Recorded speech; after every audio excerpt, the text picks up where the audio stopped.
నోవహు యొక్క చరిత్ర ఆదికాండము గ్రంథము 6వ అధ్యాయము మొదలు మనము 10వ అధ్యాయము చివరి వరకు కనిపిస్తుంది.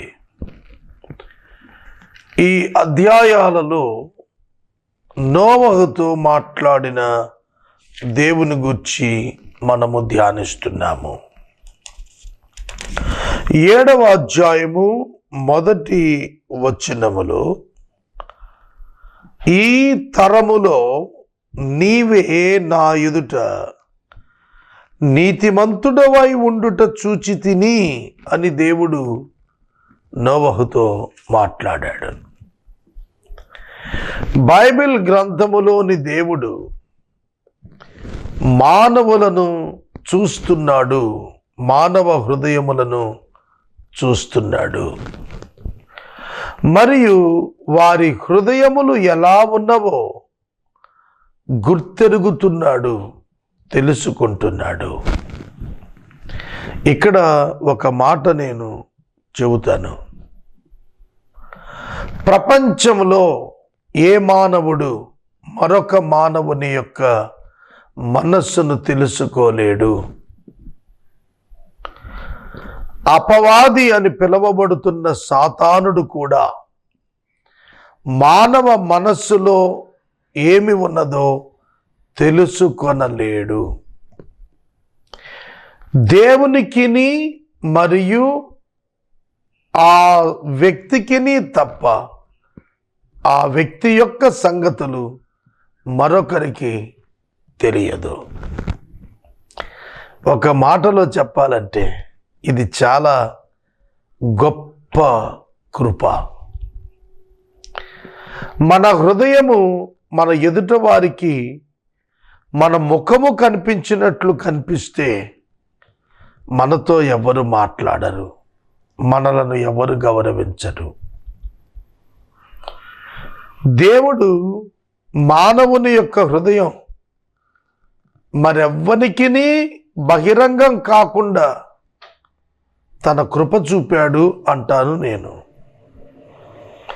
నేనేం ఆలోచిస్తున్నానో మీకు తెలిసిపోతే, నేనేమనుకుంటున్నానో మీకు తెలిసిపోతే, నే నిర్ణయం ఏం తీసుకుంటున్నానో మీకు తెలిసిపోతే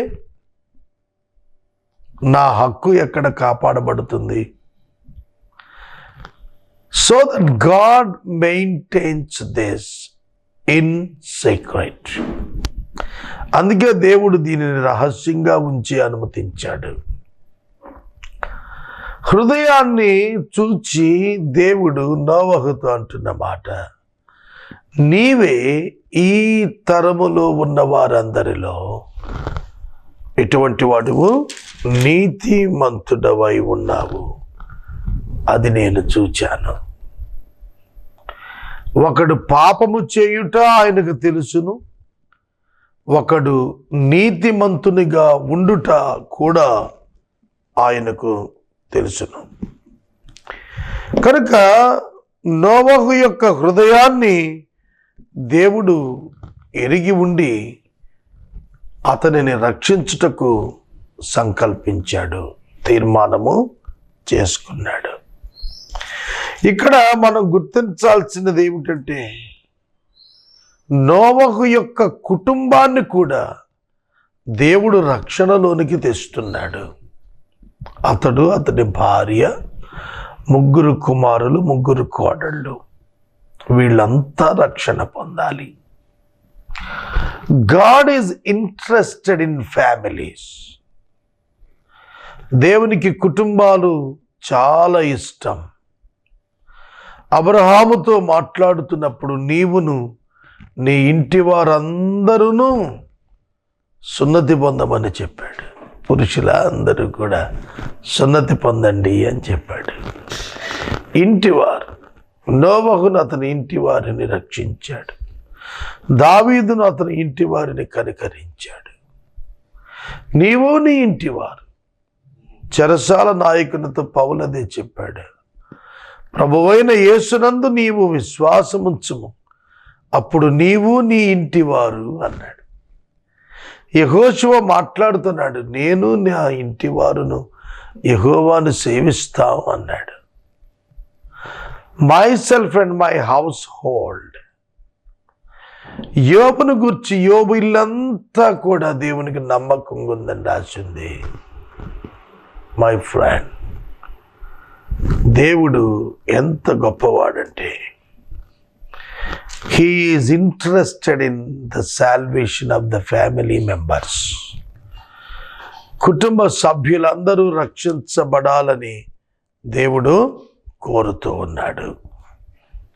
తరువాత 10వ వచనంలో ప్రవాహ జలములు భూమి మీదకు వచ్చెను. ఇక్కడ దేవుణ్ణి గురించి ఒక మాట చెప్పాలి. అదేమిటంటే మాట ఇచ్చి నెరవేర్చు దేవుడు. If God gives a word, God will keep it. ఆయన ఖచ్చితంగా నెరవేరుస్తాడు. దేవునికి ఈ లక్షణం ఉన్నది. ఆయన అబద్ధమాడుటకు నరుడు కాడు. ఆయన మాట ఇచ్చి నెరవేర్చేటువంటి వాడు. ఆయన అవునని చెప్పి కాదన్నట్టుగా ఉంచడు. కనుక ఇక్కడ వాక్యం చెబుతున్నది ఏమిటంటే దేవుడు ఆయన తాను చెప్పిన పని తాను చేసి చూపించాడు. కనుక మాట మార్చని దేవుడు, మార్పు లేని దేవుడు అనేది మనకు దీనిలో అర్థమవుతోంది.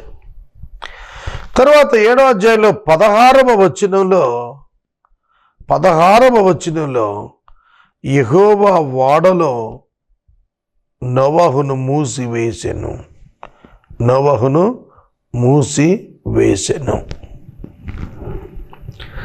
ఓడను నిర్మాణం చేయించిన దేవుడు తలుపులు మూసేటువంటి అధికారం తానే తీసుకున్నాడు.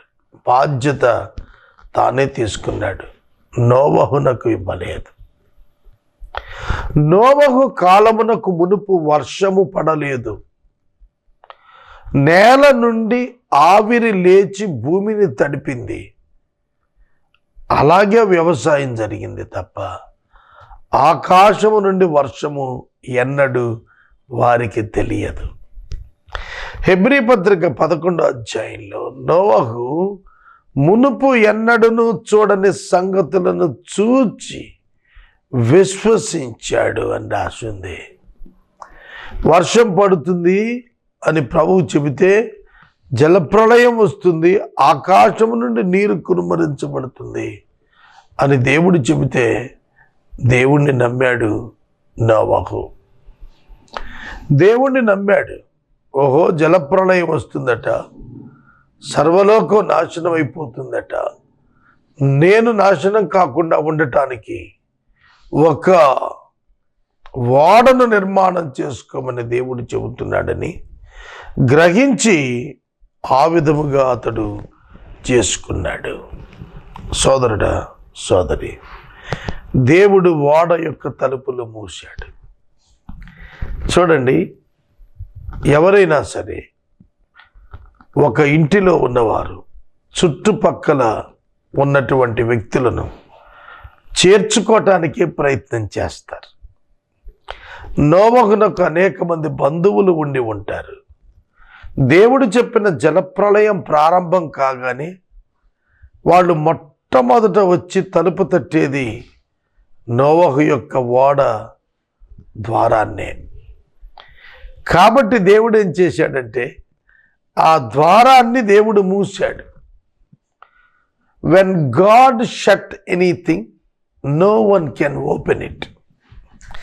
దేవుడే మూసేస్తే ఎవడు తీయగలుగుతాడు? ఎవడు తీయలేడు. ఆదికాండము గ్రంథములో 19వ అధ్యాయంలో సొదొమ గొమొర్రాల ఇంట లోతు నివాసం చేస్తున్నప్పుడు లోతు ఇంటికి వచ్చిన దేవదూతలతో వ్యభిచరించుటకు వెలుపలికి తెమ్మని ఆ ఊరు మనుషులు లోతుతో అన్నారు. ఆదికాండం 19:12. అప్పుడు ఆ దేవదూతలు, మేము ఈ చోటు నాశనం చేయటానికి వచ్చాం, వారిని గురించిన మొర యెహోవా సన్నిధిలో గొప్పదయ్యింది. గనుక దానిని నాశనం చేటుకి యెహోవా మమ్మను పంపించాడు. యెహోవా మమ్ముని ఈ పట్టణాన్ని నాశనం చేయటానికే పంపించాడు. చూస్తున్నారా? లోతు అదే పట్టణం నాశనం కాబోతోందని ఆ సమాచారం తన కుటుంబీకులతో చెప్పుకున్నాడు.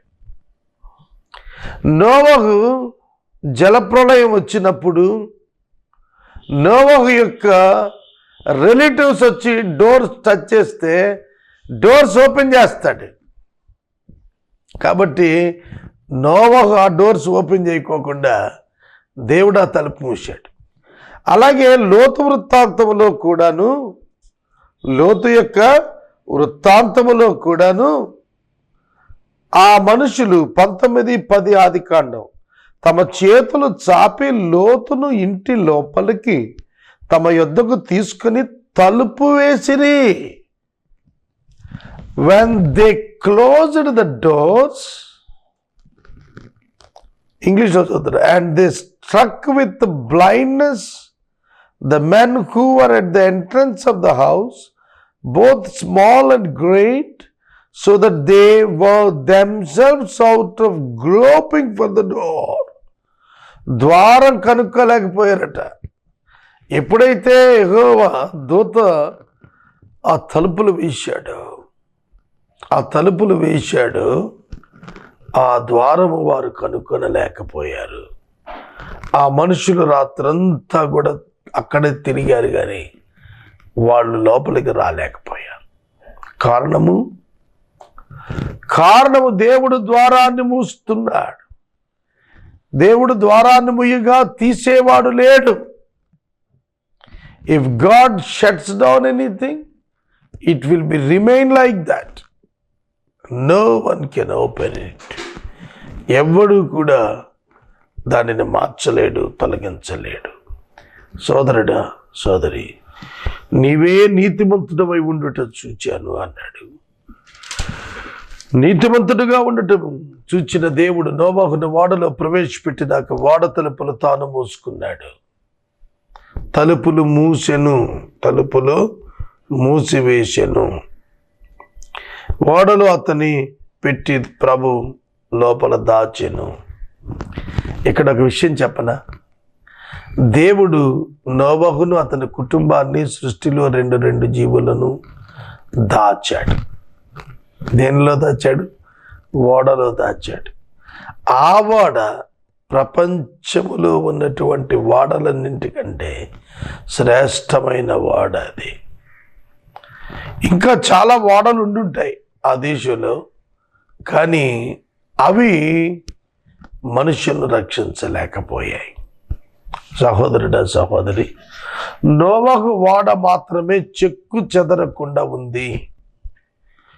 ఆకాశము నుండి 40 దివారాత్రులు ఆకాశపు తూములు విప్పబడినవై జలప్రవాహాలు కుమ్మరించబడ్డాయి.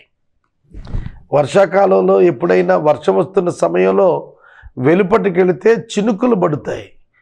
చినుకులు వేగంగా వచ్చి శరీరాన్ని టచ్ చేస్తుంటే చాలా నొప్పి కూడా వస్తుంది, అవునా? అలాగే ఒక జలప్రవాహం వచ్చి మీద పడితే ఇంకా మనిషి ఏం బతుకుతాడు? కనుక అర్థం చేసుకోండి సహోదరుడా, సహోదరి, దేవుని వాక్యము మనకు జ్ఞాపకం చేస్తుంది దేవుని యొక్క ప్రేమను.